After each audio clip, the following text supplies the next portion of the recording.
প্রত্যেক দিন আমরা কিছু না কিছু মানে এই ঘরোয়া রান্নার মধ্যেই নতুন কিছু করার চেষ্টা করি, যাতে নিজের থেকে শুরু করে বাড়ির প্রত্যেকের খেতে ভালো লাগে এবং আনন্দ পায়। এই ঘরোয়া রান্না থেকেই যেন আমরা নতুন কিছু রান্না করার চেষ্টা করি। তো দেখতেই পাচ্ছ আমার কিন্তু অলরেডি সরঞ্জাম রেডি হয়ে গেছে। আলু পটল কেটে রেখেছি, ওদিকে মশলাও কিন্তু কেটে রেখেছি, আদা রসুন পেঁয়াজ টমেটো কাঁচা পাকা লঙ্কা। আর এদিকে কড়াইতে তেল দিয়ে পটলগুলো কিন্তু একে একে করে আমি লবণ হলুদ দিয়ে মানে ভেজে নেব। তো ওই যে বললাম, আমরা চেষ্টা করি এই ঘরোয়া রান্নার মধ্যেই কিছু নতুন কিছু করা, তাহলে দেখবে প্রত্যেকের কিন্তু খেতে ভালো লাগবে। আর আজকে যে রান্নাটা করব সেটা কিন্তু শুধু ভাতে নয়, তোমরা যদি চাও রুটি পরোটা লুচি সবেতেই কিন্তু খেতে পারবে। আর তোমাদের আগেই দেখেছো আমি কিন্তু দুধ দিয়ে ছানা কাটিয়ে রেখেছি, লেবু দিয়ে কাটিয়েছি, তোমরা চাইলে ভিনিগার দিয়েও কাটাতে পারো।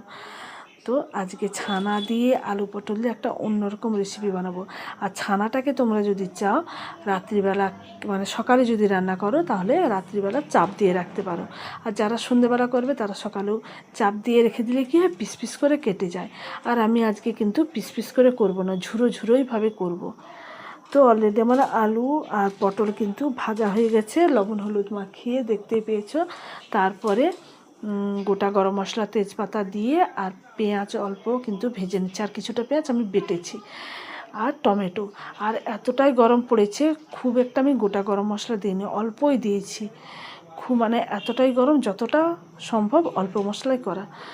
আর কিছুটা পেঁয়াজ আদা রসুন আর সাথে কিন্তু গোটা জিরোটা দেখানো হয়নি, বেটে রেখেছি মিক্সিতে, বেটে রেখে তারপরে কিন্তু আমি এই পেঁয়াজ আর টমেটোর মধ্যে কিন্তু আমি দিয়ে দিচ্ছি মশলাটাকে। তারপরে ভালো করে কিন্তু আমি কষিয়ে নেব। আর মশলা যত ভালো করে কষানো হয় খেতেও কিন্তু ভালো লাগে, সেটা আমরা মানে সবাই জানি। কাঁচা গন্ধটা চলে যাওয়ার পর, যত চলে যাবে তত খেতে ভালো লাগবে। তো জল দিয়ে আমি আবারও কিন্তু ভালো করে কষিয়ে নিচ্ছি। আর ওই যে বললাম এই রান্নাটা তুমি সবেতেই মানে রুটি পরোটা লুচি সবেতেই খেতে পারো। আর ছানাটাকে আমি এভাবেই আজকে রান্না করব। তো তোমরা চাইলে পিস পিস করতে পারো। তো ছানা এইরকম মানে রেসিপিটা খেতে কিন্তু দুর্দান্ত লাগে, আমার তো ভীষণ প্রিয় লাগে, আমার পরিবারের প্রত্যেকেই কিন্তু মানে প্রত্যেকেরই খুবই পছন্দ। তোমরা যদি এরকম খেয়ে থাকো তো খুবই ভালো, তোমরা জানো কেমন লাগে। আর যদি না খাও অবশ্যই কিন্তু একবার হলো বানিয়ে খাবে বাড়িতে দুধ থাকলে। তো আমি কিন্তু আলু পটল মশলার সাথে ভালো করে কষানোর পরে তারপরে ছানাটাকে দিয়ে আবারও কিন্তু কষিয়ে নিচ্ছি। আর কিন্তু জিরে ধনে গুঁড়ো দিচ্ছি না, আর লঙ্কার গুঁড়োও দিচ্ছি না, মানে শুকনো লঙ্কার গুঁড়ো। আমি কিন্তু এই কাঁচা পাকা লঙ্কা বেটে রান্না করছি। খুবই গরম।